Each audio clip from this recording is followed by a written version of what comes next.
The uniform hit the ground with a hollow thud that echoed through Hangar 7. 200 pairs of eyes watched as Colonel Richard Blackwood stepped forward, crushing the wing's insignia beneath his polished boot. "You want to play soldier? You think they lowered the standards for women just so you could belong?" He spat, his voice carrying across the cavernous space. "Get her a pink flight suit while you're at it." Emily Reynolds didn't blink. Her face remained impassive as she unpinned her pilot wings and placed them beside the crumpled cloth. A sliver of ink peeked from beneath her collar as she moved, the faint outline of an eagle clutching an arrow. She paused at the door, her voice quiet but firm. "I'll see you all tomorrow." In the back of the hangar, Lieutenant Colonel Walter Griffin stood frozen, his weathered hand gripping the railing of the observation deck. The eagle and arrow. He recognized that tattoo. It was impossible. Project Archangel had been buried decades ago, its pilots scattered to the winds or dead. No one was supposed to remember it had ever existed, let alone bear its mark in plain sight. Griffin's mind raced back to 1989, to his father's classified briefings about a special unit formed in the twilight of the Cold War. 7 elite pilots trained for missions that could never be acknowledged. Missions that had shaped history without leaving a trace. If that woman was who he thought she was, what the hell was she doing here masquerading as a civilian flight instructor? And why had she allowed Blackwood to humiliate her without fighting back? The desert dust settled on everything in Phoenix, Arizona. The morning heat shimmered off the pavement as Emily completed her 10-mile run, her breathing steady, her pace mechanically precise. At 35, she had the kind of face people forgot immediately. Pleasant enough, with ash blonde hair kept in a practical ponytail and clothes that seemed designed to blend into any crowd. Her neighbors at the Saguaro Heights complex knew her as the quiet woman in Unit 312 who taught high school math and never complained when their kids played too loudly in the courtyard. She waved politely to Mrs. Hernandez, watering her plants, declining the offer of iced tea with a practiced smile that never quite reached her eyes. Inside her apartment, order ruled with military precision. White walls, minimal furniture, a single bookshelf filled with mathematics, textbooks that no casual visitor would notice were arranged by both subject and author, a system no civilian would implement. In her kitchen, dishes were stacked according to size, canned goods organized by expiration date. A place for everything, everything in its place. The only decoration was a small framed photograph on the kitchen counter, faded in position, so visitors could never quite make out the details. 7 figures stood in front of a hangar, their faces mostly obscured by shadows, all wearing flight suits, with patches that had been carefully blurred before framing. Emily unlocked a cabinet hidden behind an innocuous painting, a mechanism triggered by pressing 3 specific points in sequence. Inside lay aviation manuals for aircraft that civilian pilots would never touch, technical documents, with sections redacted in thick black lines, and a small wooden box she never opened. She showered and dressed for work with the same methodical efficiency she applied to every phrase.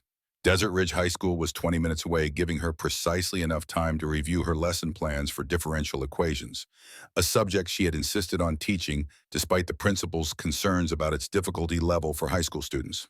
"You're the most reliable teacher I've ever hired," Principal Davidson had told her during her annual review. "Never sick, never late, never any drama. You're like a Ghost Reynolds." A ghost. The word had made her flinch, though Davidson hadn't noticed. He had no way of knowing how close to the truth he'd stumbled. The classroom hummed with the restless energy of teenagers waiting for the bell. Emily wrote equations on the whiteboard with precise, economical movements. "Ms. Reynolds." A boy in the back row, Tyler Johnson, basketball player, struggling with advanced concepts, raised his hand. "Can we take a break from all this math stuff? I found this crazy video of a fighter jet crash. The pilot survived somehow." Before Emily could respond, Tyler had already connected his phone to the classroom projector. The screen filled with shaky footage of an air show and F-16 performing a low roll that suddenly went wrong. The plane dipped too low, nearly striking the ground before the pilot managed a seemingly impossible recovery. "That's awesome, right?" Tyler grinned. "The news said it was a miracle." Emily stared at the screen, her teacher persona momentarily forgotten. It wasn't a miracle. It was a mistake in energy management, followed by a textbook Pugachev's Cobra recovery. The technical terms flowed automatically. The pilot entered the roll with insufficient altitude and airspeed, creating a high angle of attack that induced an asymmetric departure. He should have initiated the recovery at least 3 seconds earlier. The classroom fell silent. Emily blinked, suddenly aware of 25 students staring at her. I read about aviation sometimes, she said, turning back to the whiteboard. Let's continue with our equations. Jessica Warren, the history teacher, who had been walking past, paused in the doorway. Her eyes narrowed slightly as she watched Emily quickly erase what she'd written and start again, her hands not quite steady. That was specific knowledge for a math teacher, Jessica commented during lunch period, sliding into the seat across from Emily in the empty faculty lounge. I had a brother who flew, Emily replied, the practiced lie coming easily. I picked up some terminology. Must have been quite the pilot to teach you maneuvers like that. He was the best. The words came out too hard, too honest. Emily immediately softened her tone. But that was a long time ago. Jessica studied her colleague's face, noting the momentary flash of something that looked like grief, or perhaps rage, before the mask of pleasant indifference returned. Well, if you ever want to talk about him or anything else, Jessica offered. Thank you, Emily said, gathering her papers. But I'm fine, really. As she walked away, Jessica couldn't help but notice the almost military precision in Emily's gait, the way she scanned the hallway as she moved. Not the habits of someone who had spent her life in classrooms. November 1989. The Berlin Wall was coming down piece by piece as television cameras broadcast the end of an era to the world. In a secure facility beneath Langley, Virginia, Major James Ironhawk Griffin addressed 7 pilots seated around a conference table. The Cold War may be ending, but our work is just beginning, Griffin said, his voice carrying the gravitas of 30 years in military intelligence. Power vacuums are dangerous. We're about to enter a period where former Soviet assets, weapons intelligence personnel, will be up for grabs. That's why Project Archangel has been authorized. He nodded to a CIA officer who distributed thin folders containing a single sheet of paper each. Once you read this, you're in. No backing out. Your military records will show reassignment to conventional units. Your real missions will never appear in any document. Lieutenant Emily Reynolds, 25 years old, MIT graduate with dual degrees in aerospace engineering and in international relations, glanced at the other pilots. All men, all at least 5 years her senior, all watching her with barely concealed skepticism. The document outlined a program unlike anything in known military history. A unit of pilots trained to conduct operations that officially didn't exist, flying aircraft with experimental technologies penetrating hostile airspace without detection. They would answer directly to a joint CIA-Pentagon command structure, bypassing traditional chains of command. You've each been chosen for specific abilities, Griffin continued. Reynolds, your scores on spatial awareness and pattern recognition tests are off the charts. You have an intuitive understanding of aerodynamics that our best computers can't match. A snort from across the table drew Emily's attention. Major Richard Blackwood, political appointee, son of Senator William Blackwood, regarded her with unconcealed disdain. With all due respect, sir, Blackwood said, not bothering to hide his contempt, are we really putting the success of critical missions in the hands of a woman barely out of flight school? Griffin fixed Blackwood with a stare that had made generals uncomfortable. Lieutenant Reynolds graduated top of her class at the academy. She speaks Russian, Arabic, Farsi, and Mandarin. She can fly anything with wings and has already completed 3 successful reconnaissance missions over Eastern Europe that you don't have clearance to know about. He leaned forward. She's here because she's earned it. Why exactly are you here, Major? The question hung in the air unanswered. Everyone knew Blackwood's father had secured his position. The senator wanted his son to have combat credentials for an eventual political career, and Project Archangel, classified but prestigious within certain circles, was the perfect vehicle. We work as a team, Griffin concluded, or we don't work at all. Emily signed the document, committing herself to a program that would shape the next decade of her life and eventually destroy it. The missions began small, reconnaissance flights over former Soviet territories, monitoring the movement of nuclear materials, identifying potential security breaches as the USSR collapsed.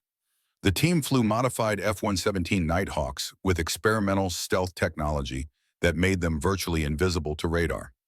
Emily earned her call sign Phantom during a mission over the Baltics when she managed to fly within 50 feet of a Russian Beriev A-50 airborne early warning aircraft without being detected.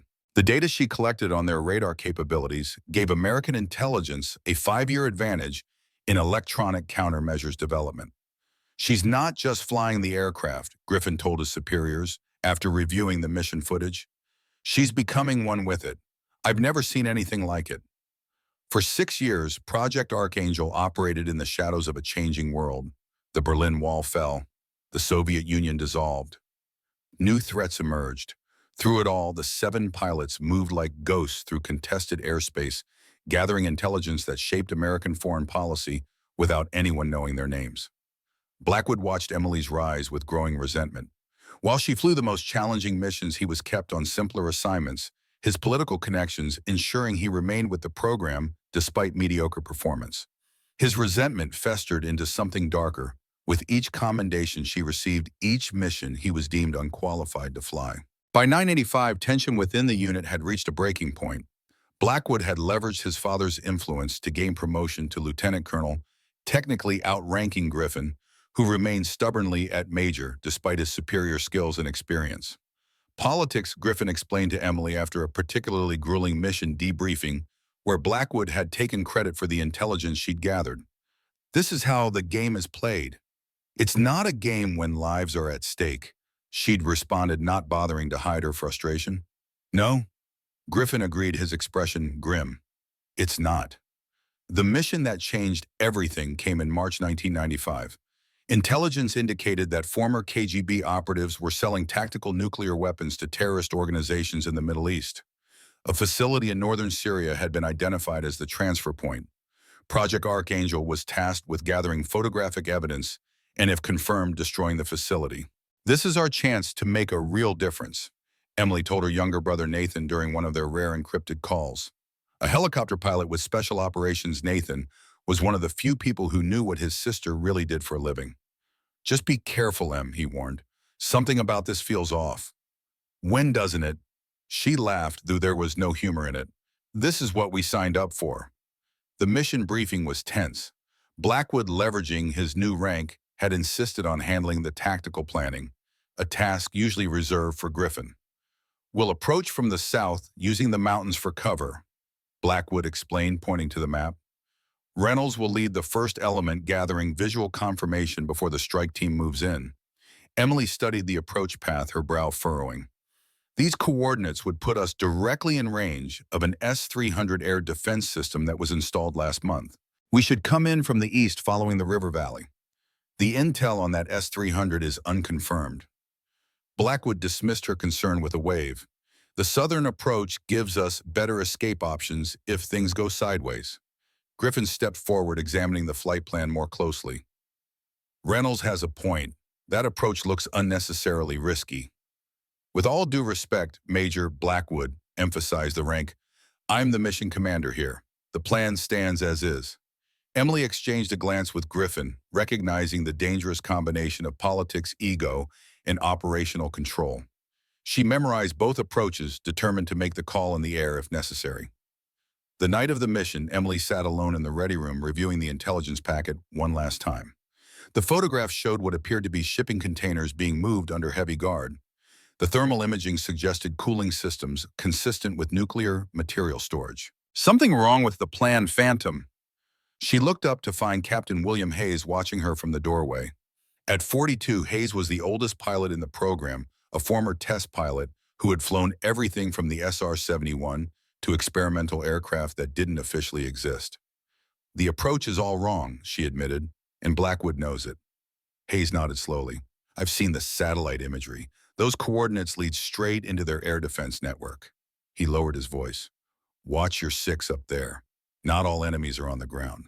As Emily suited up for the mission, she couldn't shake the feeling that something was fundamentally wrong. Blackwood had never shown particular tactical brilliance, but this plan seemed deliberately flawed. 4 hours later, flying low over the Syrian desert in a modified F-22 with experimental stealth technology, her worst fears were confirmed. The coordinates Blackwood had provided led directly into an elaborate trap, a fully operational S-300 system and 3 MiG-29s waiting at precisely the location where her aircraft would be most vulnerable. Sierra Actual, this is Phantom, she transmitted on the secure channel. Coordinates are compromised. Multiple hostiles at the insertion point. Requesting permission to divert to alternate approach. Static filled her headset for several seconds before Blackwood's voice came through. Negative Phantom. Proceed as briefed. That's an order. Emily made her decision in a heartbeat. Sierra Actual unable to comply. Diverting to survive. She banked hard, dropping to 30 feet above the desert floor, terrain following radar, guiding her between rock formations at nearly 600 knots. The sudden maneuver triggered the Russian interceptors, which launched in pursuit. What followed was 90 seconds of aerial combat that would never appear in any official record. Emily executed a series of maneuvers that pushed the F-22 beyond its design parameters, using the terrain to mask her approach while systematically eliminating the threats. 2 MiGs went down to her missiles. The third crashed attempting to match her low-altitude Cobra maneuver through a narrow canyon. The S-300 radar locked onto her aircraft twice, only to have the signal disrupted by her electronic countermeasures. Emily destroyed the installation with a precision strike that shouldn't have been possible at that speed and altitude. When she finally reached the original target, what she found wasn't a nuclear transfer facility, but an abandoned warehouse. The entire mission had been a setup, but for what purpose she couldn't determine. Sierra Actual, this is Phantom, she transmitted. Target location negative. Repeat, no evidence of nuclear materials. Request immediate extraction.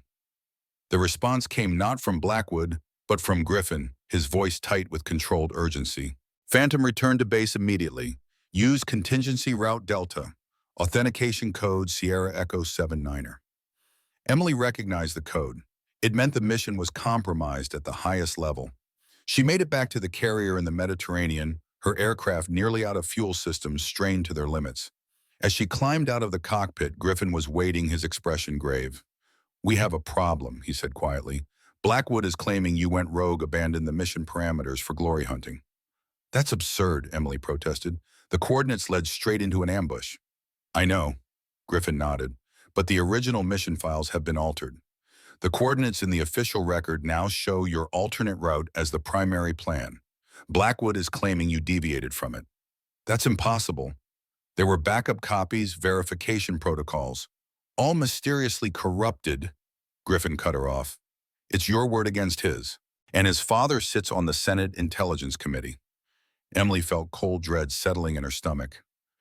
The Syrian government, already filing diplomatic protests about unprovoked aggression in their airspace. Exactly where Blackwood's coordinates sent you. He set me up to die. Emily realized the full implications becoming clear. And when that failed, he's framing me for insubordination. Griffin's face was a mask of controlled rage. We have no proof, not yet, but I'm working on it. The investigation that followed was a masterclass in political maneuvering. Blackwood produced doctored flight plans, altered mission parameters, and witness testimonies that had been carefully coached. Emily found herself fighting not just for her career, but potentially facing charges of insubordination and reckless endangerment. You need to understand how this works, Hayes told her during a private moment between hearings. Blackwood doesn't just want you gone. He wants to destroy you as an example to others. Men like him can't stand being outperformed, especially by a woman. But the truth, Hayes interrupts gently, doesn't always matter in these rooms. Blackwood has connections. His father ensures that the right people look the other way. Emily's younger brother Nathan refused to accept the situation. A helicopter pilot with the 160th Special Operations Aviation Regiment, he had watched his sister's career implode with helpless rage. This is beyond wrong, Nathan fumed during a rare secure call. We need to fight back. I've been asking questions, Em. Blackwood has done this before. There are patterns. Be careful, Emily warned. These people are dangerous. I'm always careful, Nathan assured her, but I'm not going to sit back while they destroy you. I've got a friend in intelligence who's helping me dig. There's something bigger going on here. 2 weeks later, Nathan volunteered for a high-risk extraction mission in Afghanistan. The operation had been hastily planned by a special committee, with Blackwood surprisingly present as a consultant despite lacking relevant experience in helicopter operations. Emily received the news at 3 in the morning, a military chaplain at her door, his expression saying everything before he spoke a word. Nathan's Black Hawk had been shot down over mountainous terrain. No survivors. The official report cited mechanical failure and enemy action. Emily knew better. She stood in Arlington National Cemetery on a cold November morning, watching them fold the flag that had covered her brother's casket. Through the rain, she spotted Blackwood standing at a distance, observing the ceremony with what almost looked like satisfaction. In that moment, Emily Reynolds made two decisions. First, she would resign her commission, immediately disappearing so completely that Blackwood would never have cause to harm anyone else she cared about. Second, she would never forget. Not for revenge, Nathan wouldn't have wanted that, but for justice if the opportunity ever arose. She turned in her wings the next day, signed papers that most people never knew existed, and vanished from the world of military aviation. The CIA tried to recruit her. Private military contractors offered seven-figure salaries. Griffin personally called to beg her to reconsider. She refused them all, choosing instead to teach quadratic equations to teenagers who would never know their algebra teacher had once danced with death in the stratosphere. For 10 years, Emily built a life so ordinary it was almost invisible. She learned to find satisfaction in small victories. A struggling student finally understanding a concept, the meditative rhythm of her morning runs, the way the desert bloomed after rare rainstorms. She'd almost convinced herself it was enough. Then, while grading papers late one evening, an email notification appeared on her phone. A general announcement from the Air Force about a new civilian to military pilot transition program at Edwards Air Force Base. Emily would have deleted it without a second thought, except for the name at the bottom of the message, Colonel Richard Blackwood, commanding officer. A quick search confirmed what she suspected. After a minor scandal involving misappropriated funds, not enough to end his career but sufficient to tarnish his reputation, Major Blackwood had legally changed his name and continued climbing the ranks. Emily stared at the announcement for hours, remembering her brother's laugh, the way he'd always defended her, even when she didn't need defending, how he died believing in a system that had betrayed them both. She submitted her application that night, listing only 500 hours in a Cessna 172 under her flight experience. It was technically true. She had logged exactly that many hours in that model during her initial training. The other 400 hours in everything from F-22s to experimental aircraft remained unmentioned. The selection committee had almost rejected her application. Another hobbyist thinking Top Gun was a documentary, one evaluator had written in the margins. But something about her test scores, perfect on every technical assessment, had caught their attention. When she arrived for the first day of training, she parked her 10-year-old Honda Civic between a Porsche and a Tesla, gathered her single bag of gear, and walked into a world she'd once ruled from 30,000 feet. None of the other candidates looked at her twice. She was just another middle-aged dreamer in a program full of corporate pilots and wealthy enthusiasts who thought military aviation would be their next adventure. Cameron Spencer, son of Senator Spencer and heir to a defense contracting fortune, had laughed when he saw her during orientation. "Lost, ma'am. The administrative offices are in the other building." Emily had simply taken her seat in the back row, opened her notebook, and begun writing in the margins.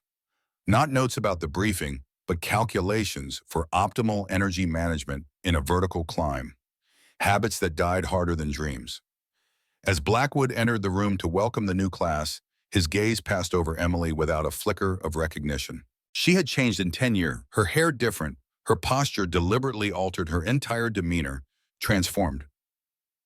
He saw only what he expected to see, an unremarkable woman out of her depth. That would be his first mistake.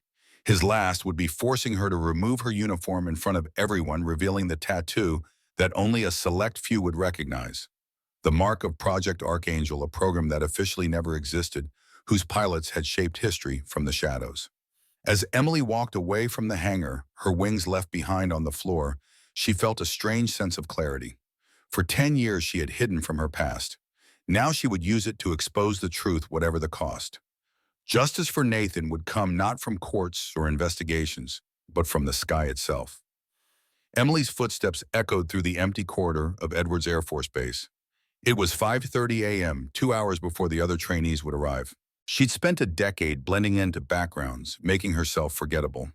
Now she deliberately stepped into the spotlight, knowing the risks. Her first week in the program had confirmed her suspicions. Blackwood hadn't changed, only grown more dangerous with rank and authority. His climate of discrimination was no longer the clumsy bias of a privileged officer, but a refined system of exclusion wrapped in the language of standards and tradition. She rounded the corner to the simulator bay and paused. A figure hunched over an open panel of the flight simulator. Lieutenant Colonel Walter Griffin, his weathered hands manipulating the internal components with practiced ease. "Can I help you?" Emily asked, keeping her voice neutral. Griffin straightened, wiping his hands on a cloth. "Just routine maintenance." His eyes met hers, lingering a moment too long on her collar, where the edge of her tattoo peeked through. "You're here early, Ms. Reynolds." "I like to prepare." "Preparation is important." He hesitated. "That incident yesterday in the hangar, Blackwood has a reputation for weeding out those he considers unsuitable." "I'm aware of his methods." Griffin stepped closer, lowering his voice. "That tattoo of yours, eagle and arrow. Not many people would recognize what it means." Emily's pulse quickened, but her expression remained impassive. "It's just a design I liked. My father was Major James Griffin. They called him Ironhawk." The name hit her like a physical blow. Her mentor, her trainer, the man who had taught her to fly beyond the limits of conventional aviation. "Your father was a good man." "Yes, he was." Griffin glanced at the security cameras. "Until his mysterious heart attack the day before he was scheduled to testify about certain operational irregularities." Emily's carefully constructed facade cracked slightly. "I didn't know." "Few did. Official story, natural causes." Griffin turned back to the simulator. "Strange coincidence, though. Happened right after he started asking questions about a mission in Syria and a helicopter crash in Afghanistan." Before Emily could respond, the door opened and Carlos Rodriguez, the senior technician, entered. "Early birds today," Rodriguez commented, eyeing them both. "Colonel Blackwood wanted me to check the simulators before class. Something about ensuring they're properly calibrated." "Already done," Griffin said smoothly. "Ms. Reynolds was just asking about the emergency procedures training module." Rodriguez nodded, but his expression remained suspicious. "Well, don't let me interrupt." After he left, Griffin whispered, "Be careful. The simulators are being tampered with, especially for female candidates. Unexplained system failures control sensitivity issues." "Why are you telling me this?" Griffin's eyes hardened. "Because my father believed in justice. And because I've spent 15 years watching Blackwood destroy good pilots while climbing ranks he doesn't deserve." He pressed a small device into her hand. "If you're who I think you are, you'll know what to do with this." The device was a military-grade encryption key, the kind used for accessing classified data systems. "I'm just a math teacher," Emily said, slipping it into her pocket. "Of course you are." Griffin smiled sadly. "And I'm just a maintenance officer." By week 2, the hierarchy among the trainees had solidified. Cameron Spencer dominated the group, his 4,000 hours of commercial flying experience and family connections making him the natural center of gravity. He'd established an informal study group that met in the officers' club, casually excluding Emily and the other 3 women in the program. Jennifer Scott, a former airline pilot with United, Maya Lopez, a Coast Guard transfer, and Lisa Chen, an aerospace engineer, all found themselves systematically isolated despite their qualifications. "It's not personal," Chen told Emily during a rare moment alone in the women's locker room. "It's strategic. Spencer's father is on the Armed Services Committee. Cross him and your career in military aviation is over before it begins." "Doesn't make it right," Emily replied, changing into her flight suit. "Right doesn't always win," Lopez added bitterly. "My brother was passed over for promotion 3 times because he reported harassment in his unit. The system protects itself." Emily understood their caution. She'd lived it, but she was no longer playing by the system's rules. During the morning briefing, Major Lewis singled her out. Reynolds explained the failure modes in the F-16's fly-by-wire system and how they differ from the F-35. A trap question. Technical details beyond what civilian pilots would know, designed to embarrass her before the class. Spencer smirked from the front row, already savoring her failure. Emily stood delivering a 15-minute dissertation that included failure probabilities, redundancy architecture, and software voting logic that hadn't been covered in any of their materials. She concluded with an analysis of how the F-35's integrated vehicle systems differed fundamentally from the F-16's approach. Silence fell across the room. Major Lewis blinked rapidly, thrown off script. "That's technically correct," he muttered. But textbook knowledge isn't the same as practical experience. No, sir, Emily agreed. Experience teaches you that theory breaks down when you're pulling 9Gs in a flat spin with multiple system failures. The specificity of the example, one that only an experienced fighter pilot would reference, caused Lewis to stare at her with narrowed eyes. We'll cover emergency procedures next week, he said, finally moving on. Spencer cornered her after class. Impressive performance, Reynolds. Almost like you've flown these aircraft before. His handsome face twisted into a condescending smile. Or maybe you just memorized the manual. Women are good at following instructions, aren't they? Better than men at recognizing their limitations, Emily replied calmly. His smile vanished. You know, my father mentioned there is a review coming up of the program's diversity quotas. Be a shame if they found the standards had been compromised. Is that a threat, Spencer? Just a reality check. Some of us are destined to fly combat missions. Others, he shrugged, might be better suited to passenger announcements and drink service. As he walked away, Emily noticed Jennifer Scott watching from nearby, her expression conflicted. When their eyes met, Scott quickly looked away, falling in step with Spencer. Survival instinct overcoming sisterhood. Emily had seen it before. The simulator sessions began in week 3. Emily arrived to find her assigned module already powered up, the diagnostic screen showing multiple minor system faults that hadn't been there during pre-flight checks. Strange, Rodriguez commented, reviewing the logs. Someone accessed your profile after hours. Parameter changes, artificial system failures programmed in. He glanced toward Blackwood's office and lowered his voice. I'd report it, but career suicide, Emily finished for him. Rodriguez nodded, looking genuinely apologetic. I have 3 kids in college. I understand. Can you reset it? Already done, but it'll happen again. He hesitated. Look, I don't know what game they're playing, but be careful up there. These glitches could get dangerous. When Emily's turn came, Spencer and his entourage gathered to watch, anticipating her failure. The scenario was challenging. A night carrier landing with instrument failure and simulated turbulence. As she strapped in, the controls felt wrong, too sensitive in pitch, too sluggish in roll.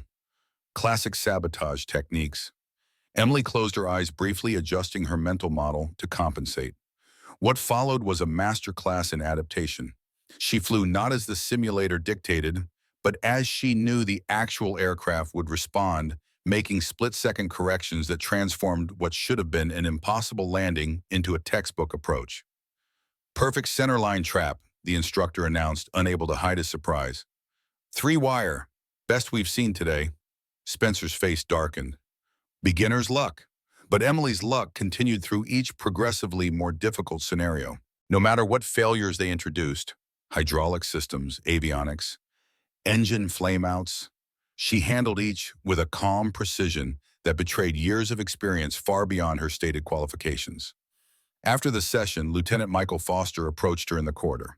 A quiet, serious man who rarely participated in Spencer's social gatherings, Foster had watched her performance with particular intensity. That recovery from the flat spin, he said without preamble. I've only seen one pilot ever execute that maneuver successfully. Emily tensed, maintaining her cover. Just followed the emergency procedures. No. Foster shook his head. Emergency procedures would have you eject. What you did was, he searched for the word instinctive, like you'd done it before. I've studied a lot. Foster studied her face. In 2008, I was flying escort for a special operations extraction in northern Iraq. Our intelligence was compromised. We flew into an ambush, heavy anti-aircraft fire, RPGs, the works. My aircraft took a hit to the right engine, started to spiral. His voice lowered. Then out of nowhere, this F-22 appeared. No markings, no identification.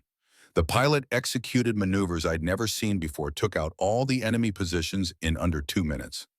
Emily kept her expression neutral. Sounds like you were lucky. The thing is, Kaya, Foster continued, that pilot used a very specific recovery technique to help me stabilize my damaged aircraft. A technique not in any manual, something improvised in the moment. The exact technique you just used in the simulator. Their eyes locked in silent understanding. That pilot's call sign was Phantom, Foster said quietly. They said she was the best who ever flew, Then one day she just disappeared. Emily looked away. I'm just a math teacher trying to learn to fly jets, Lieutenant. Of course you are. Foster nodded, a hint of a smile on his face. But if you were her, I'd want to say thank you. That pilot saved 43 lives that day, including mine. He started to walk away, then turned back. And I'd want to warn her that Blackwood has been making calls, asking questions about her background checks. The sabotage escalated. Emily arrived to find her training materials, missing her locker, emptied her flight suit soaked with coffee. The message was clear: quit or suffer. Chen was the first to break. After scoring higher than Spencer on a navigation exercise, she found her car tires slashed, a note under the wiper blade. Go back to the factory, drone. I can't do this, she told Emily, hands shaking as she packed her belongings. My green card renewal is next year. I can't risk it. Lopez followed a week later after being accidentally locked in a storage room overnight during a training exercise. The official report claimed she had failed to check in properly with her flight leader, Spencer. Scott held out, longer, torn between ambition and integrity. Emily found her crying in the bathroom after a particularly brutal simulator session where Blackwood had publicly ridiculed her landing technique. He's not going to stop, Scott whispered.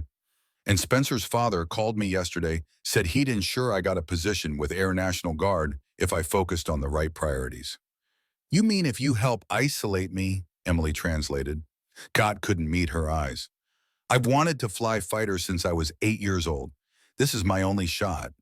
There's always another way. Easy for you to say. Scott's voice hardened. You don't seem to care if you make it through or not. The rest of us are fighting for our dreams. Emily wanted to explain that she'd already lived Scott's dream, had soared higher and faster than most pilots would ever experience, but instead she simply nodded. Do what you need to do. The next day, Scott sat with Spencer's group, laughing too loudly at his jokes, avoiding Emily's gaze across the room. That night, alone in her temporary quarters, Emily finally allowed herself a moment of weakness. She sat on the edge of her bed, head in hands, doubt creeping in like an old enemy. Was she risking too much? What if Blackwood discovered her true identity before she gathered enough evidence? A soft knock interrupted her thoughts. She opened the door to find Walter Griffin, his expression grave. We need to talk, he said. Not here. They drove in silence to a small diner 10 miles from base, well outside the usual hangouts for base personnel. A lone figure waited in a corner booth, an elderly man with steel gray hair and penetrating blue eyes that Emily recognized immediately. Captain Hayes, she breathed. William Hayes, now 72, had aged considerably since she'd last seen him. Deep lines etched his face, but his eyes retained their sharp intelligence. Not Captain anymore. Just Bill now. He gestured to the seat opposite. It's been a long time, Phantom. No one's called me that in 10 years. Doesn't mean you stopped being her. Hayes pushed a cup of coffee toward her. Walter tells me Blackwood is up to his old tricks. And then some. Emily glanced between them. How much do you know? Enough, Griffin answered. After my father died, I started digging. Found his private files, the ones he kept separate from official channels. He'd been building a case against Blackwood for years. We all suspected something was wrong with the Syria mission, Hayes added. The coordinates, the ambush, it was too perfect. But by the time we pieced it together, you were gone, and Nathan was murdered. Emily finished, her voice hard, and Blackwood covered it up. Hayes nodded solemnly. We've been gathering evidence ever since. Blackwood has been involved in at least 7 incidents where pilots who questioned his authority suffered accidents or were forced out of service. But we've never had enough proof for formal charges, Griffin continued. He's too careful, too connected. That's why we need you. What exactly are you proposing? Hayes leaned forward. We have a plan to expose Blackwood, but we need someone on the inside, someone with first-hand experience of his methods. When Walter recognized you at the hangar, we knew this might be our chance.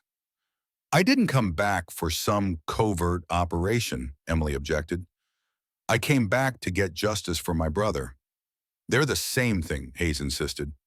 Look, we're not alone in this. There are people in Washington, good people, who've been trying to clean house for years. General Roberts has been protecting your service record, keeping your full history classified, so Blackwood couldn't track you. Roberts is still around. Emily couldn't hide her surprise. The general had been her strongest advocate during the investigation. And still fighting the good fight, Hayes confirmed. He's been waiting for the right moment, gathering allies. With your testimony and the evidence we've collected, we can finally bring Blackwood down. Not just administrative punishment, but criminal charges. Emily stared into her coffee, considering. He's got the formation flight test coming up next week. He stacked the deck against me, paired me with the three weakest pilots against Spencer's handpicked team. Griffin smiled thinly. Perfect opportunity to show what you're really capable of, and expose myself in the process.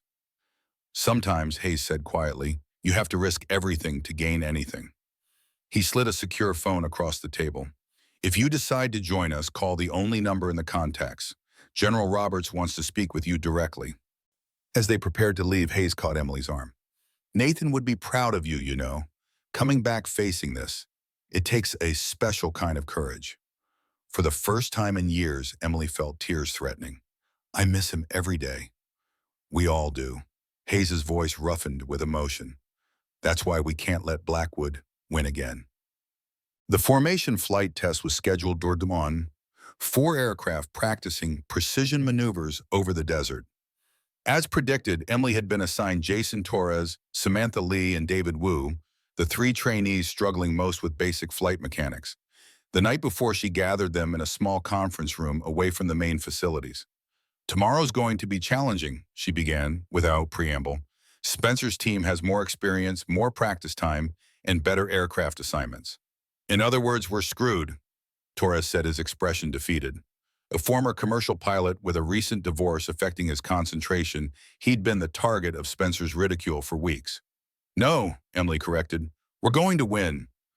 Lee laughed bitterly. How I can barely maintain level flight and formation without panicking. After washing out of Navy flight training due to anxiety, this program was her last chance. And I keep overcorrecting on turns, Wu added. The youngest of the group at 24, his technical knowledge was excellent, but his practical skills lagged. Emily studied them, not seeing their weaknesses but their untapped potential. The problem isn't your flying abilities. It's how you've been taught. She pulled out diagrams she'd prepared. Formation flying isn't about perfection. It's about communication, trust, and adaptation. For the next 3 hours, she broke down complex maneuvers into fundamental principles, explaining concepts in ways their previous instructors never had. She didn't just tell them what to do. She helped them understand why it worked. Flying isn't math, she told Wu, who approached every problem analytically. It's music. Feel the rhythm of the aircraft, don't calculate it. I'm afraid of making mistakes, Lee confessed. Everyone's watching, judging. Make your mistakes in your mind first, Emily advised. Visualize the error, then the correction. By the time you are in the air, your body will remember. For Torres, whose confidence had been shattered, she prescribed a different approach. Stop trying to impress anyone. Fly for yourself for the pure joy of it. Remember why you started.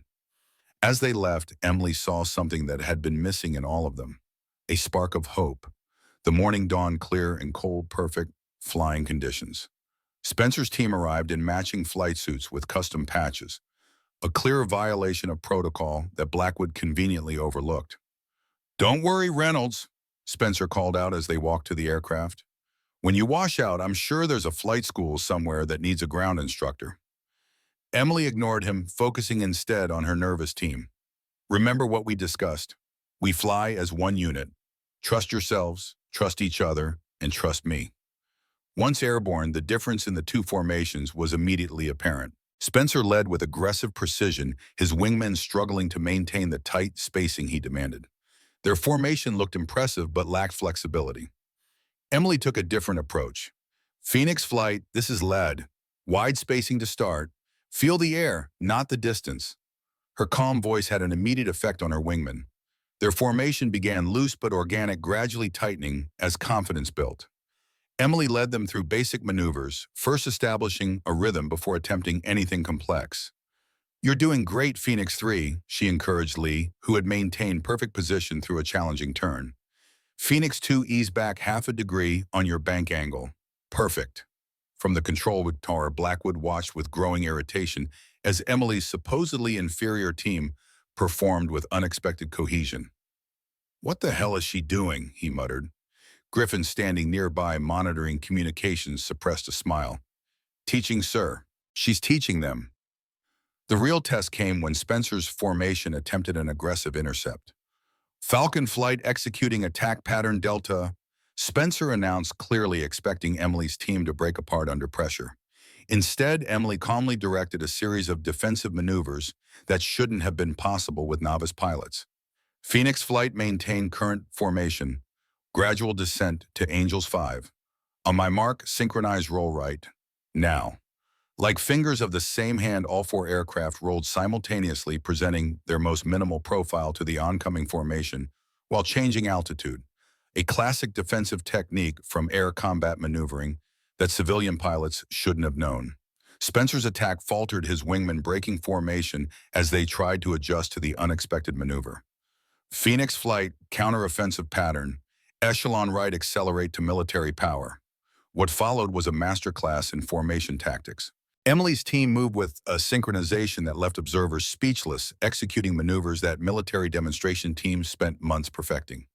"That's impossible," Blackwood hissed, watching the radar display.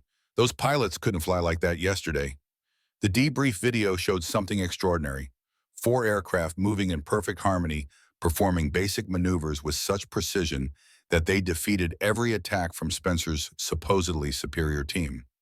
Blackwood reviewed the footage 3 times, his face darkening with each viewing. "There must be a malfunction in the recording system," he announced. "No one flies formation like that on their first attempt. We'll repeat the exercise tomorrow." But the repeat only confirmed what everyone had seen. Emily Reynolds wasn't just competent. She was operating on a level that made the entire program look amateur by comparison. Her 3 wingmen approached her afterward, their expressions a mix of awe and gratitude.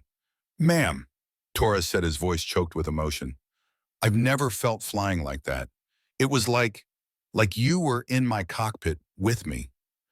Emily smiled, the first genuine expression anyone had seen from her. "You always had it in you. Sometimes we just need someone to show us the way." Foster approached as the others left. "That roll defense," he said quietly. "That was a phantom signature move from Iraq 2008. "I don't know what you're talking about, Lieutenant." "Of course not." He glanced around to ensure privacy. "Just like you do not know about Operation Wingspan or Project Archangel." Emily froze. "Where did you hear those names?" "I've been doing some research of my own. Those missions in Iraq weren't as classified as everyone thought. Some of us kept private records." Foster's expression grew serious. "Blackwood is panicking. He's called in favors for a deep background check on you. It's only a matter of time before he makes the connection." "Why are you telling me this?" "Because I owe Phantom my life." Foster handed her a small flash drive. "This contains footage from my helmet cam during that Iraq rescue. Footage that officially doesn't exist.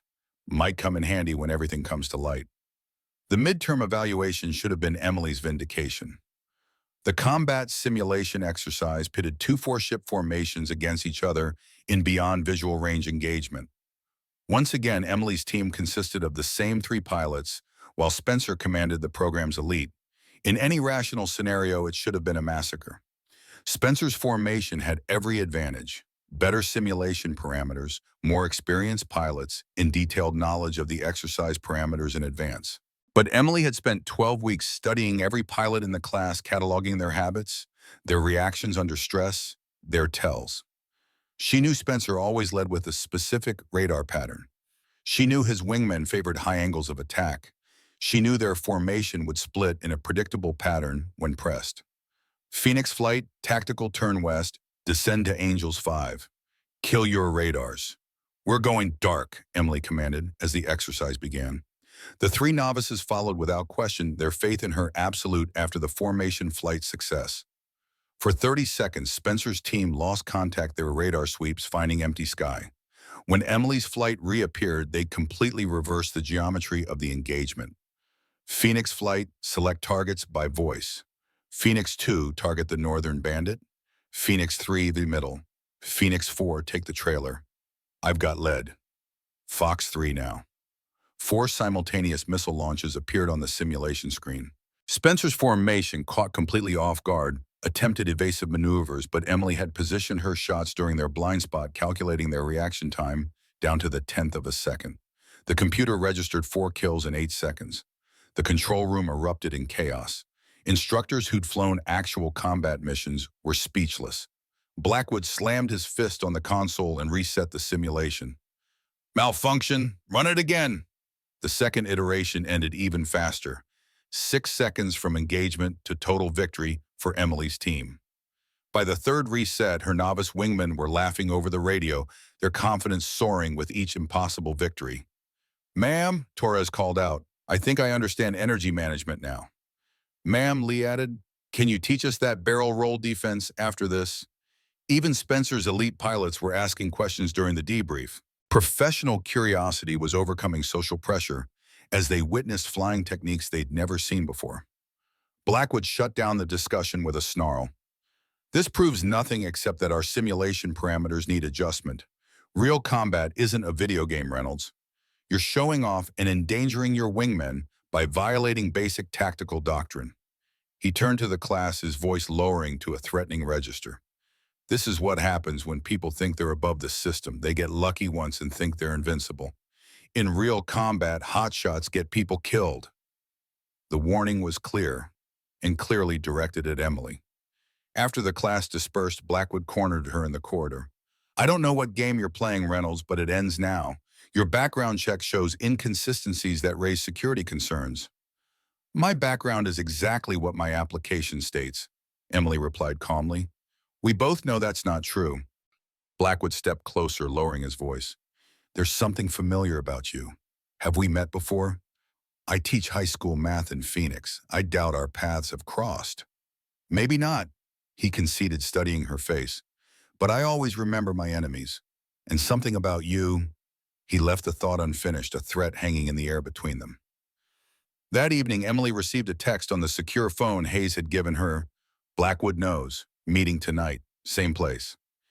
Hayes and Griffin were already waiting when she arrived at the diner, but this time they weren't alone. An older man in civilian clothes sat with them, his bearing unmistakably military despite the absence of uniform. General Roberts, Emily breathed, recognizing him immediately despite the decade that had passed. Lieutenant General James Roberts, now Deputy Chief of Staff for Operations, had aged considerably, but his eyes retained their sharp intelligence. He stood as Emily approached, something like paternal pride in his expression.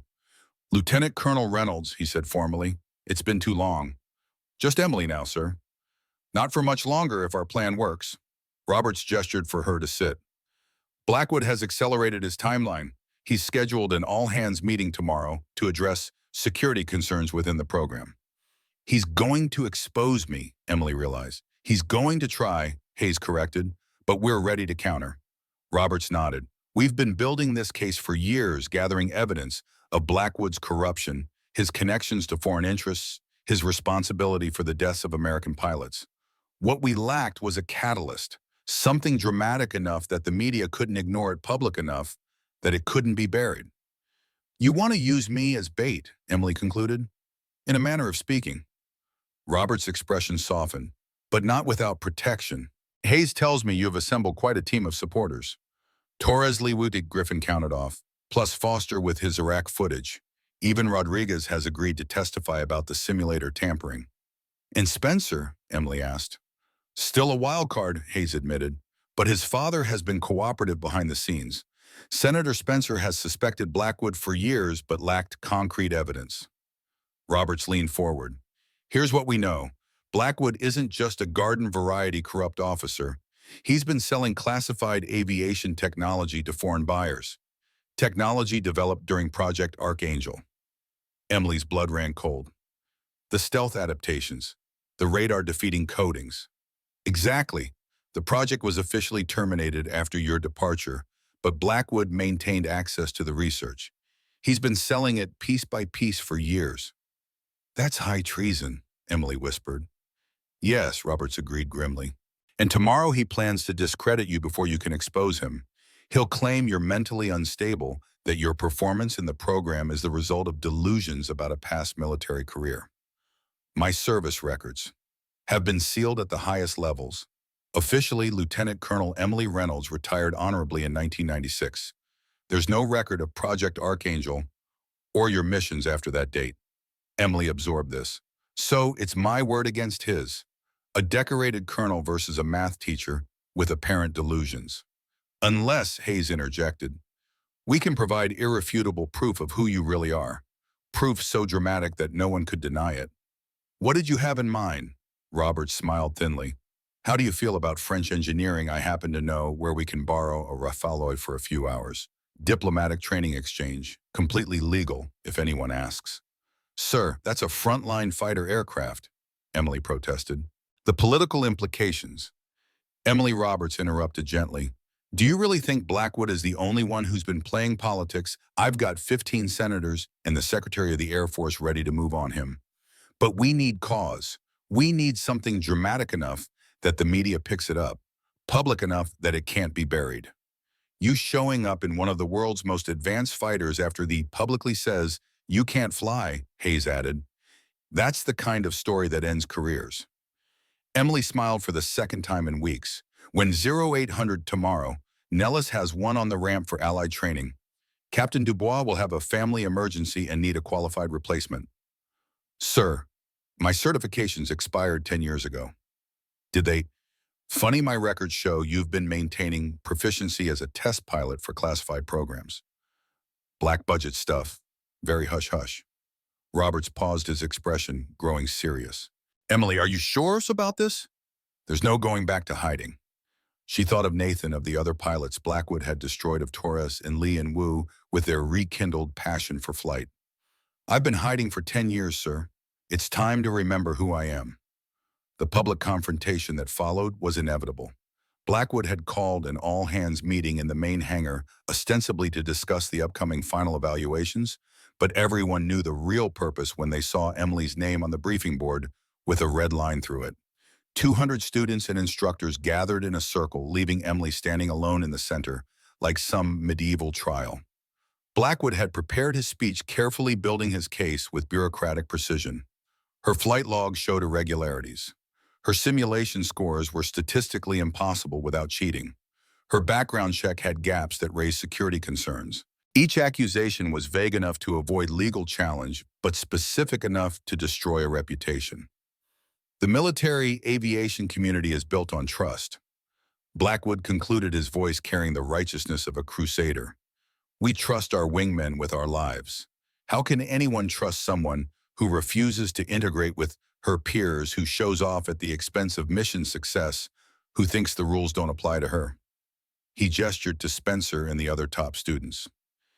These are the future of military aviation. Team players who understand that individual glory has no place in the cockpit.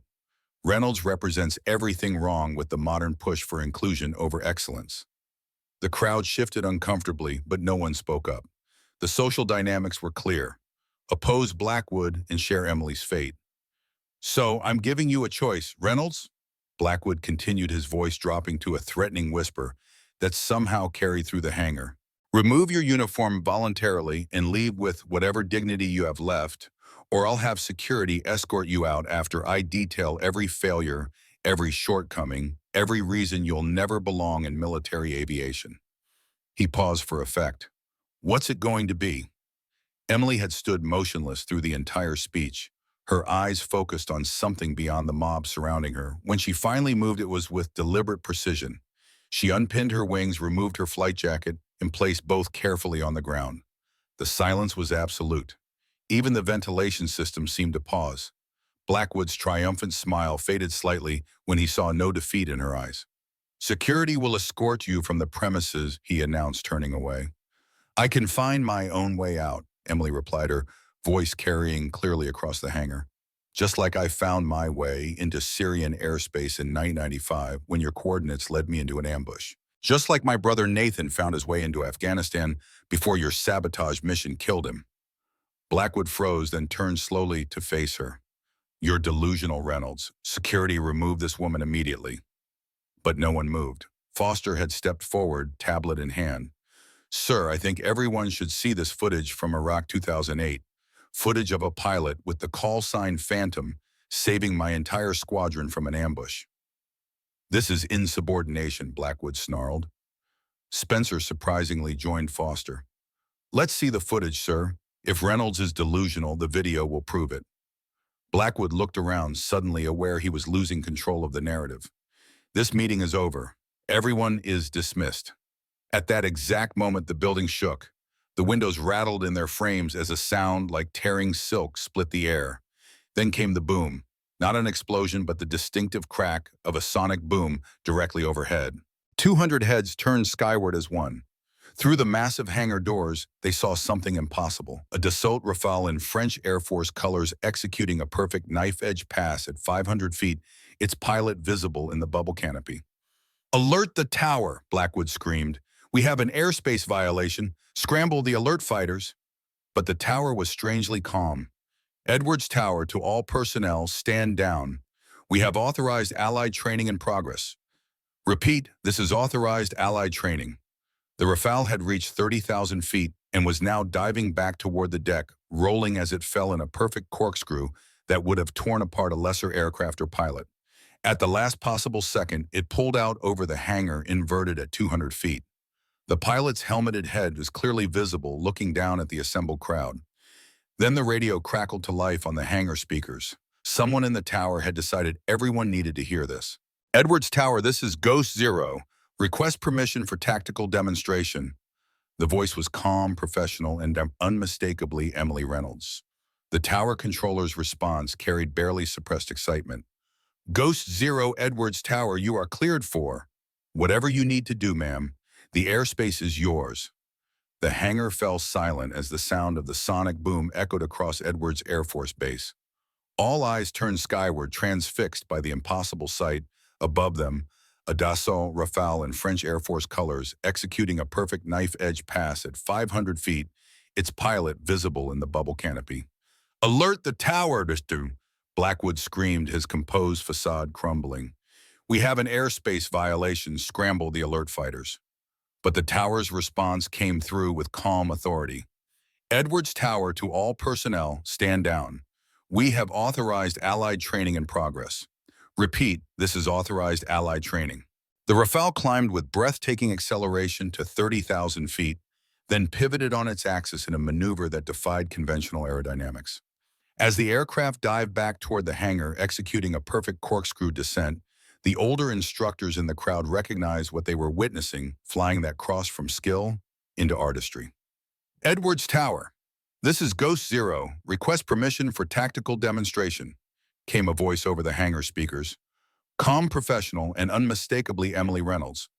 "Ghost Zero, Edwards Tower, you are cleared for tactical demonstration. The airspace is yours, ma'am." Senior instructors who recognized the call sign Ghost Zero stood frozen, memories flooding back of whispered legends about a pilot who could make fighter jets perform beyond their design specifications. The younger pilots pulled out phones, frantically searching for information, finding only fragments, classified missions, redacted reports. Whispers of achievements that pushed the boundaries of what was possible in the air. Blackwood's face had drained of color. He was screaming into his phone, demanding explanations, but no one was listening. All attention was fixed on the sky where Emily Reynolds was rewriting the laws of aerodynamics. The Rafale began a display that would be analyzed in aviation forums for decades. Emily executed maneuvers that shouldn't have been possible in succession, transitioning from a hammerhead stall directly into a tail slide, recovering into a rolling circle, while maintaining perfect altitude, then punctuating it with a Pugachev's Cobra that flowed seamlessly into a coal bit. "Holy shit," Cameron Spencer whispered, his arrogance evaporating. She's actually doing it. That's a 15G maneuver. Nobody can." "She can," Jennifer Scott interrupted quietly. "I looked her up last night after everything." Youngest pilot ever qualified on the F-22. First woman to complete the classified Red Flag Advanced course.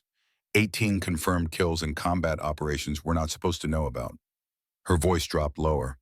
"We've been trying to humiliate someone who could fly circles around the entire Air Force." In the back of the hangar, Claire Matthews watched with quiet satisfaction. The CIA analyst who had first suspected Coleman's treachery 15 years earlier had waited patiently for this moment. At 68, her official career was long over, but her quest for justice had never ended. She had been the one to first connect the dots between the Syria mission failure and Nathan Reynolds' helicopter crash, seeing a pattern when others saw only isolated incidents. Matthews had lost her own son, Captain Robert Matthews' 160th SOAR in a mission just weeks before Nathan's death. Same pattern, same suspicious circumstances, same Blackwood involvement. For 15 years, she had worked with a small network of trusted allies, gathering evidence against Blackwood, while protecting Emily's identity from those who would silence her permanently. Now she watched as Emily painted messages in the sky with smoke trails coded symbols, recognizable only to those familiar with Project Archangel's communication protocols, a final proof of identity that not even Blackwood could dispute. The grand finale was a maneuver never before attempted in a Rafale, a controlled, flat-spin descent from 20,000 feet to 1,000 feet, the aircraft rotating like a falling leaf with perfect control before recovering just 50 feet above the runway and rocketing back skyward. Then Emily's voice filled the hangar again. "Colonel Blackwood, or should I say Major Coleman, I know who you are. I know what you did. 10 years ago, you killed my brother with your lies and ambition. Today, I'm not here for revenge. I'm here to show everyone what you tried to destroy." She paused, letting the words sink in. "You told me to take off my uniform. I did. But you forgot something important. You need to take off yours. And some wings can't be taken away." The Rafale descended again, this time in a gentle spiral that brought it to pattern altitude. Emily's voice returned softer now. "To the students in Hangar 7, especially Phoenix 2, 3, and 4, remember this. Greatness isn't about showing others how small they are. It's about lifting them up until they can fly beside you. Don't let anyone tell you that you don't belong in the sky. The sky doesn't care about politics or prejudice. It only cares about the pilot." The aircraft made one final pass, slow and level landing gear extended in the traditional salute to fallen aviators. As it passed the hangar, Emily opened the canopy and rendered a perfect salute, not to Blackwood, not to the crowd, but to the memory of all those who'd been crushed by the system. Then she was gone, the Rafale climbing toward the morning sun until it disappeared into the blue. In the stunned silence that followed, a convoy of black SUVs appeared on the flight line. Lieutenant General James Roberts stepped out of the lead vehicle, accompanied by federal agents and Air Force security personnel. He walked directly to Blackwood, who stood frozen in place. "Richard Blackwood, formerly Major Derek Coleman," Roberts announced, his voice carrying the weight of military authority. "You are under arrest for conspiracy conduct, unbecoming an officer, filing false official statements, contributing to the wrongful deaths of Captain Nathan Reynolds and Captain Robert Matthews, and treason against the United States."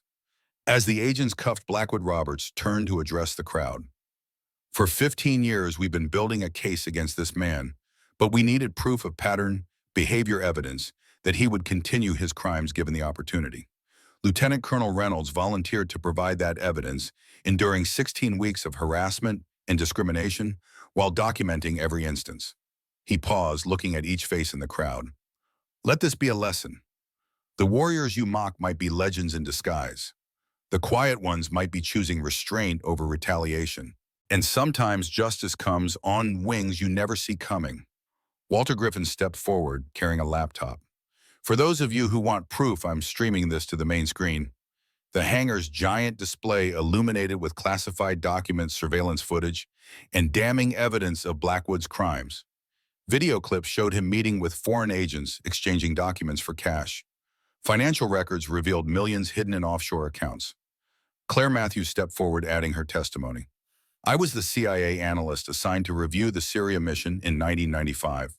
When I flagged inconsistencies in then Major Coleman's reports, I was reassigned to a desk job in records management." Her voice carried the weight of long-suppressed truth. 6 months later, my son Robert died in Afghanistan under Coleman's operational command. The official report cited mechanical failure and enemy action. The truth was deliberate sabotage. Foster joined them, adding his own evidence, the helmet cam footage from Iraq showing an unmarked F-22, with Emily's distinctive flying style saving his squadron from an ambush that shouldn't have been there. "This pilot saved 43 American lives in an operation that officially never happened," Foster explained. "An operation Blackwood tried to erase from history because it exposed his intelligence leaks to enemy forces." "What you're seeing goes beyond corruption," Roberts continued. Coleman, or Blackwood as he now calls himself, has been selling classified aviation technology to foreign buyers for over a decade. Technology developed during Project Archangel and its parent program, Operation Wingspan. At the mention of Operation Wingspan, several senior officers in the room exchanged knowing glances. The classified Cold War initiative had developed revolutionary aerospace technologies, most of which remained highly restricted even decades later. The evidence mounted relentlessly, 15 years of meticulous investigation, compressed into 20 minutes of irrefutable proof. By the time it finished, Blackwood's face had gone from white to gray, the reality of his situation finally sinking in. "You're finished," Roberts told him quietly as the agents led him away. "And this time, there's no Senator Daddy to save you." Emily landed the Rafale at Nellis Air Force Base where Captain Dubois was waiting to reclaim his aircraft. The French pilot saluted her with genuine respect. "Magnifique, Colonel, your reputation does not do you justice." "Thank you for the loan," Emily replied, removing her helmet. "She flies beautifully." "For most pilots, she is demanding," Dubois smiled. "For you, she is, how do you say, eager to dance." A staff car waited nearby. Inside sat Captain William Hayes, his eyes bright with unshed tears. "You did it," he said simply as Emily slid into the passenger seat. "Nathan would be proud." "I hope so." Emily stared out the window as they drove, watching the desert landscape blur past.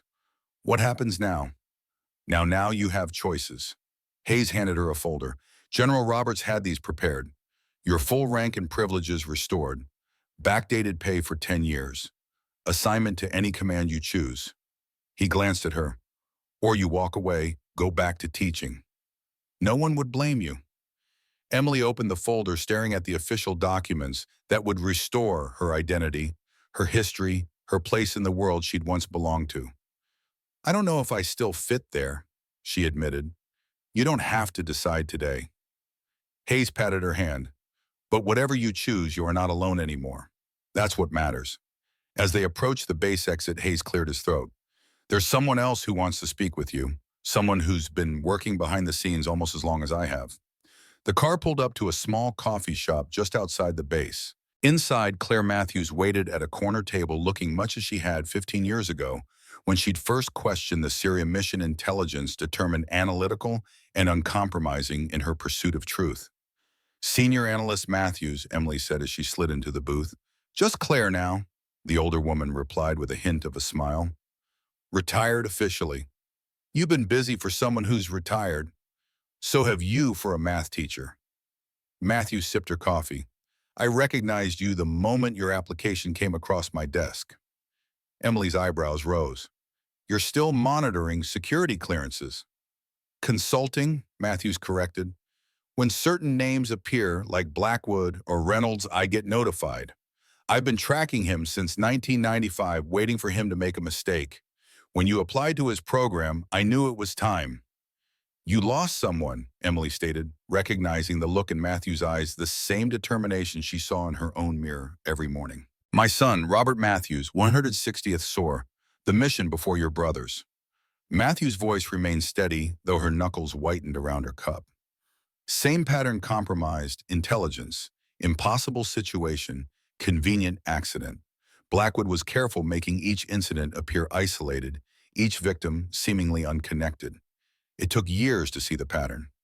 "I'm sorry," Emily said quietly. "I didn't know." "Few did. That was by design." Matthews set down her cup. "But that's not why I wanted to speak with you. There's something you should know about Project Archangel. The program was disbanded after I left." "Officially, yes, but the technology you were testing, the advanced stealth systems, the neural interface controls, that research continued under different classification levels. Operation Wingspan evolved." "Evolved how?" "Into something beyond military application." Matthews leaned forward. Blackwood was selling pieces of the technology to foreign buyers, but he never had access to the complete system. "The core research continued under civilian oversight." "What are you saying?" "I'm saying that Operation Wingspan's successor, Project Icarus, is still active, and they're looking for test pilots with your unique neural interface compatibility." Emily's eyes widened slightly. The neural interface technology had been the most classified aspect of Project Archangel, a system that allowed pilots to interface directly with aircraft systems through specialized neural pathways, creating reaction times and sensory integration impossible for conventional pilots. I'm not interested in going back to Black Ops, Ms. Matthews. Not Black Ops, something different. Matthews handed her a business card with only a phone number. The next generation of aerospace exploration. Civilian application, international cooperation. No politics, no Blackwood-type power plays. Just the pure science of flight taken to its logical conclusion. Space? Emily asked, studying the card. Beyond. Matthews smiled mysteriously. When you're ready to fly higher than you ever dreamed possible, call that number. Ask for Project Icarus. Emily slipped the card into her pocket, neither accepting nor rejecting the offer. Some decisions needed time. The media explosion was immediate and overwhelming. Within hours, every major news outlet carried the story, Ghost Pilot Returns Air Force Legend Exposes Decade of Corruption. Military aviation forums crashed from traffic as enthusiasts frantically shared archived footage of Emily's flying, speculating about her classified missions, analyzing her technique from the Rafale demonstration. Pentagon officials held emergency briefings trying to control the narrative while acknowledging the legitimacy of the evidence. Senator Spencer surprisingly led the charge for a full congressional investigation, positioning himself as the champion of military accountability. My son witnessed this firsthand, the senator told reporters. The systematic abuse of power, the discrimination, the criminal acts hidden behind medals and ribbons. This isn't about politics, it's about protecting those who protect us. Cameron Spencer's own press conference surprised everyone with its humility. I was part of the problem, he admitted, standing beside his father. I participated in a culture that valued connections over competence, that protected the privileged at the expense of the talented. I saw Lieutenant Colonel Reynolds' abilities firsthand and still joined in trying to drive her out. He looked directly into the cameras. I was wrong, and I intend to spend my career making it right. The congressional hearings that followed exposed decades of systemic problems, not just Blackwood's crimes, but the environment that had allowed them to flourish. The testimony of Emily Reynolds, Claire Matthews, and dozens of other witnesses led to sweeping reforms in military aviation training, promotion systems, and accountability structures. In a private ceremony at the Pentagon, Roberts presented Emily with her restored service records, every mission, every commendation, every achievement restored to official history. Project Archangel remained classified, but Emily Reynolds' contribution to national security was finally acknowledged. What will you do now? Roberts asked after the ceremony. Emily smiled. I'm still deciding, but I know what I won't do. I won't let my wings define me whether I'm wearing them or not. 1 week after what the media had dubbed the Rafale reckoning, Emily Reynolds returned to her morning routine in Phoenix. 5:30 a.m., 10 miles through the empty streets, the desert air cool against her skin. But this morning was different. As she reached the halfway point of her run, footsteps fell in beside her. Jennifer Scott matched her pace, breathing hard but determined. Colonel Reynolds, Scott gasped. Ms. Scott, Emily acknowledged, slowing slightly to allow the younger woman to catch her breath. I need to apologize. No apology necessary. You were protecting your career. I understand that choice. It was wrong, Scott insisted. I knew it was wrong when I was doing it. I was so afraid. All my life I've fought to be taken seriously as a female pilot. I thought if I just kept my head down, played their games eventually. And now, Emily asked gently. They ran in silence for a moment before Scott answered. Now I know that playing their games means becoming them. You showed us another way. You could have destroyed all of us when you revealed who you were. Instead, you protected us, even lifted us up. My brother used to say that the best leaders are the ones who make everyone around them better, Emily said. I forgot that for a while. Hiding isn't leadership, but neither is vengeance. Are you coming back to the Air Force? I mean, they'd give you any position you wanted now. Emily smiled, the expression transforming her face. No, my flying days aren't over, but my military days are. I found peace in teaching and helping kids who think they're not smart enough or good enough see their own potential. That's my mission now. But you're the best pilot in the world, Scott protested. You could be training the next generation of fighter pilots, reshaping the entire culture. I am training the next generation, Emily corrected, just not in the cockpit. Every student who learns to solve for X in my classroom learns that problems have solutions. Every kid who conquers their fear of mathematics learns they can conquer other fears. Every young woman who sees that their female math teacher used to fly fighters learns that limits are often self-imposed. They reached the end of the trail where Scott's car was parked. As they cooled down, stretching in the morning light, Scott asked one more question. The Rafale, how did you... I mean, you hadn't flown in 10 years. Emily's eyes sparkled with mischief. Who says I haven't flown? Test pilots for classified programs don't file public flight plans. Some secrets are worth keeping even from yourself until you need them. As Scott drove away, Emily noticed a sleek black car parked farther down the trail. Hayes leaned against the hood, looking more relaxed than she'd ever seen him. Morning run, he asked, offering her a bottle of water. Same as always. She accepted the water, studying him. You're a long way from Virginia, Captain. Retired now, actually. Hayes gestured to the passenger seat. Got time for breakfast? I have news about our friend. Over coffee and eggs, I had a small diner. Hayes filled her in. Blackwood had been convicted on multiple counts of treason, conspiracy, and accessory to murder. The investigation had expanded, implicating 15 other officers in related schemes.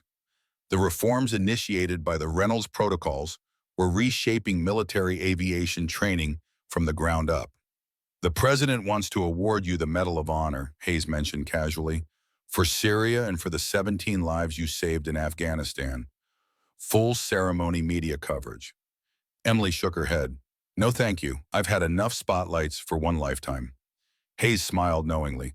I told Roberts you'd say that. He has an alternative offer, consultant to the Air Force Academy, 2 weeks a year.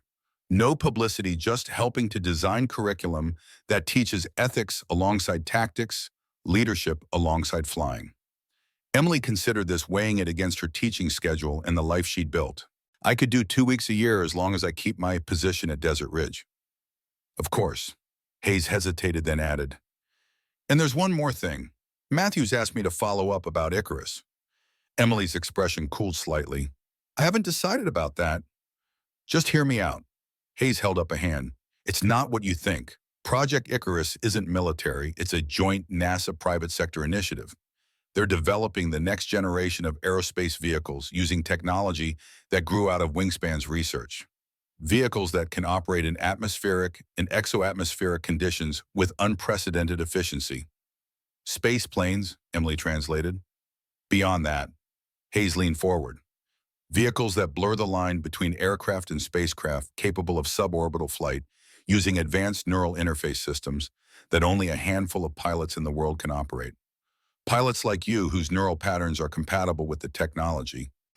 Emily's training kept her expression neutral, but Hayes knew her well enough to see the spark of interest. And what would this involve exactly?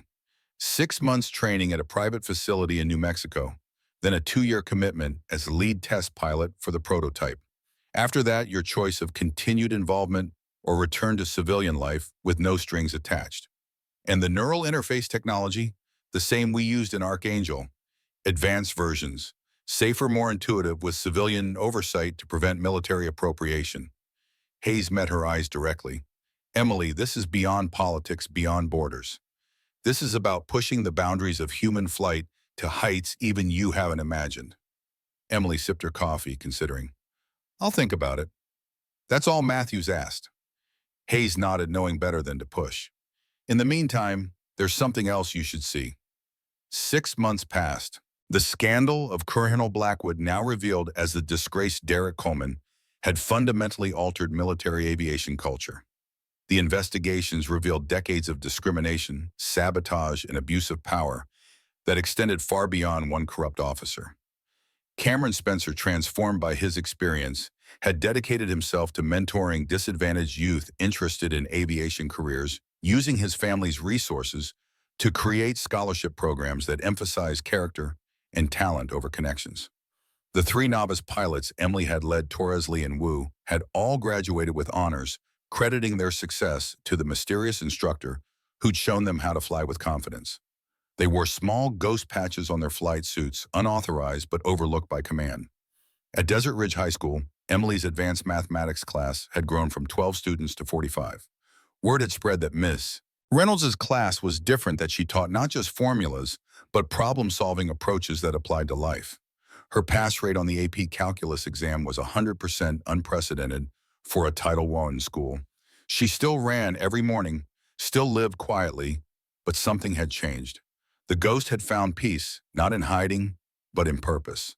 Grading papers in her classroom after hours, Emily heard a knock. General Roberts stood in the doorway out of uniform, looking older but satisfied. "Mind if I come in?" "Of course not, sir." She gestured to a student desk, smiling as the general folded his frame into the small seat. "I wanted to thank you personally," Roberts said. "Not just for Coleman, but for what came after the reforms, the culture change. It wouldn't have happened without you." "It wouldn't have happened without Nathan's sacrifice," Emily corrected. "Or Captain Matthews or the others. I just finished what they started." Roberts nodded in understanding. "Have you considered Matthews' offer, Project Icarus?" Emily set down her red pen. "I've been researching it. The technology is impressive for us." "It's revolutionary," Roberts corrected. "A quantum leap in aerospace capability. But they need pilots with your neural compatibility and skill set. Without both, the project stalls." "I have commitments here." Emily gestured to the classroom around her. "Of course, but consider this. What if you could do both? The project needs your expertise for test flights and systems development, not necessarily full-time. And what you learn there could transform how you teach here." Emily studied him thoughtfully. "You're very invested in this for someone who's primarily military." Robert smiled slightly. "My father was one of the original wingspan scientists. He believed that true advancement comes when we push beyond military applications to peaceful exploration. Project Icarus is the fulfillment of that vision." He stood to leave, pausing at the door. "You know, when you flew that Rafale, you didn't just humiliate Coleman. You reminded an entire generation why we fly, not for glory or power, but for the pure joy of defying gravity. Imagine what you could show to them from the edge of space." After he left, Emily returned to grading papers. One student had written at the bottom of their test, "Ms. Reynolds, I used to think math was about finding the right answer. Now I know it's about finding the right question. Thank you for teaching me to fly." She wrote in the margin, "You always had wings. I just helped you unfold them." Later that night, Emily sat at her kitchen table, turning Matthew's card over in her fingers. The phone number seemed to pulse with possibility, not just flight, but a new frontier of human achievement. Could she really turn her back on that? Or was it time to soar again, not as Phantom, but as herself? She made the call. On a clear morning 1 year after the Rafale flight, a dedication ceremony was held at Edwards Air Force Base. A new memorial honored military aviators who had died not in combat but from failures of leadership. Nathan Reynolds' name was etched in black granite alongside Robert Matthews and 16 others. Emily attended in civilian clothes, standing in the back, unrecognized by most of the crowd. The ceremony was brief but powerful, a recognition of sacrifices long hidden behind classified reports and convenient accidents. Captain Jennifer Scott, now an instructor pilot herself, found Emily after the ceremony. "I've been using your teaching methods with my students," she said, "leading by lifting others up. It's revolutionary how well it works." "It's not revolutionary," Emily replied. "It's just human. We've spent so long teaching dominance that we forgot to teach excellence. They're not the same thing." As they walked toward the parking lot, a young female lieutenant approached nervously. "Excuse me, are you Ghost?" Emily started to deflect, then saw the hope in the young woman's eyes. "I used to be, now I'm just a teacher." "Ma'am, when I saw that video of the Rafale, of what you did, it changed everything for me. I was about to quit, to give up my wings because I didn't think I belonged. But you showed me that belonging isn't about fitting in, it's about flying true." Emily touched the lieutenant's wings gently. "Then fly true, Lieutenant. And when someone tries to clip your wings, remember they can take your uniform, your position, even your aircraft, but they can't take the sky from your soul." The lieutenant's eyes glistened. "Thank you, ma'am." As the young officer walked away, Claire Matthews approached her stride, still purposeful despite her years. "She reminds me of you all those years ago. Talented but uncertain, waiting for someone to tell her she belongs." "She belongs because she chooses to," Emily replied. "That's all any of us need." Matthews nodded, then gestured to a waiting car. "Your ride is here. The test flight is scheduled for tomorrow morning." Emily glanced at the sleek black vehicle. "I've been thinking about your offer. And I'll commit to the test program, but I keep my teaching position. 6 months training, Then 3 days a week at the facility. The rest of my time belongs to my students. Matthew's smile genuine warmth breaking through her professional demeanor. Already negotiated and approved. Torres agreed to cover your classes during your training period. He's quite eager to try his hand at teaching. Emily raised an eyebrow. You were that confident, I'd say yes. I was confident you'd recognize the opportunity to make a difference in two worlds instead of choosing between them. Matthews extended her hand. Welcome to Project Icarus, Colonel Reynolds. We've been waiting for you to come home. The experimental aircraft gleamed in the early morning light, its lines unlike any conventional plane or spacecraft, a seamless integration of lifting body design with variable geometry surfaces that could adapt to both atmospheric and exo-atmospheric flight. The designation XSV-1 Ascension was stenciled beneath the cockpit in understated gray lettering. Emily completed her pre-flight checks methodically, the neural interface calibration requiring precise focus.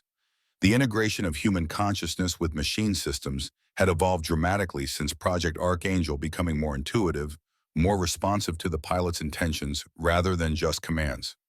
Neural pathways at optimal configuration, reported Dr. Eliza Chen, the project's neuroscience lead. Synaptic response time, 300% above baseline human performance. How does it feel? Hayes asked from his position at the monitoring station.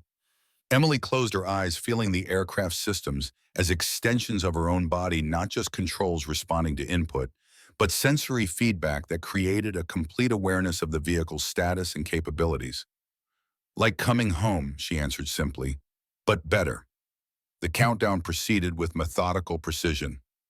Unlike conventional test flights, this mission would take the XSV-1 from runway to near-orbital altitude in a single demonstration of the vehicle's revolutionary propulsion and control systems. Ascension, you are cleared for takeoff, came the calm voice of Mission Control. Godspeed, Colonel Reynolds. Emily eased the throttle forward on feeling the aircraft respond not just to her physical commands, but to her neural intentions. The acceleration pressed her into the seat as the XSV-1 raced down the runway, lifting off with graceful precision and climbing at a rate that would have been impossible for a conventional aircraft. At 50,000 feet, the neural interface deepened, providing Emily with a sensory awareness that transcended normal human perception. She could feel air density changes, microturbulence patterns, the subtle shifts in the vehicle's aerodynamic profile as it adapted to changing conditions. Preparing for trans-atmospheric insertion, she reported, her voice calm, despite the exhilaration flooding through her. Switching to combined cycle propulsion. The aircraft's revolutionary engines transitioned seamlessly from air breathing to internal oxidizer mode, maintaining thrust as the atmosphere thinned. The sky darkened around her stars, becoming visible even as the sun illuminated the curved horizon below. At 350,000 feet, the edge of space, Emily executed a gentle roll, bringing the Earth into view above her canopy. The planet spread out in breathtaking panorama: blue oceans, white clouds, and brown continents, forming a tapestry of life against the black void. Ascension has reached apogee, she reported. All systems nominal. Neural interface performing beyond expected parameters. For 3 minutes, she maintained position at the boundary between Earth and space, conducting the planned systems checks while experiencing a perspective few humans had ever known. Through the neural interface, the data from the aircraft's sensors merged with her own senses, creating an expanded awareness that felt like touching the universe itself. Then, following mission protocol, she began the descent, guiding the XSV-1 back through the upper atmosphere with precise control. The neural interface compensated for the complex aerodynamic challenges of hypersonic re-entry, allowing Emily to execute maneuvers that would have been impossible with conventional controls. As she brought the aircraft to a perfect landing, Emily felt a profound sense of completion, not just of the mission, but of a journey that had begun decades earlier when a young lieutenant had first discovered her gift for flight. Through triumph and tragedy, through glory and exile, through vengeance and forgiveness, she had found her way back to the sky. But this time she flew on her own terms, defined not by military necessity or personal vendetta, but by the pure joy of exploration and the opportunity to expand human potential. As she powered down the systems, Emily thought of Nathan, imagining his smile of approval. He had always believed in pushing boundaries and finding new horizons. In her own way, she was carrying forward his legacy not through revenge against those who had wronged them, but by opening new frontiers that transcended the petty politics and personal ambitions that had claimed his life. 3 years later, on a perfect blue morning at the Air Force Academy, a new class of cadets stood at attention as a small, unassuming woman approached the podium. Though she wore civilian clothes, her bearing was unmistakably military, her eyes holding the calm confidence that comes only from having faced the ultimate tests of skill and courage. "My name is Emily Reynolds," she began, her voice carrying across the parade ground. "Some of you may know me as Phantom or Ghost. Others may have seen the videos or read the articles. But those stories aren't why I'm here today." She surveyed the faces before her, young men and women at the beginning of their journeys, full of ambition and uncertainty in equal measure. "I'm here to tell you that your most important missions won't be the ones that make headlines. They'll be the moments when no one is watching, when you choose integrity over advancement, truth over convenience, service over self." The cadets stood silent, transfixed by the presence of a living legend, speaking not of glory but of character. "The sky doesn't care about your rank or your connections or your background," Emily continued. "It only cares about one thing: can you fly? Not just with your hands and your head, but with your heart and your soul. Can you rise above the petty and the personal to see the bigger picture? Can you lift others as you climb?" She touched the wings pinned to her lapel, not military issue, but a simple pair of silver wings given to her by Torres Lee and Wu after their graduation. "These don't make you special," she said, indicating the wings. "What makes you special is how you use them. To protect, to serve, to inspire. Remember that, and no one will ever be able to take your true wings away, even when they strip every medal and ribbon from your chest." As Emily concluded her address, a formation of jets roared overhead in perfect alignment, the Thunderbirds executing a precise missing man formation in honor of Nathan Reynolds, Robert Matthews, and all those who had sacrificed in silence. Among the instructors standing at the edge of the parade ground, Captain William Hayes, now well into his 70s, but still straight-backed and sharp-eyed, nodded in satisfaction.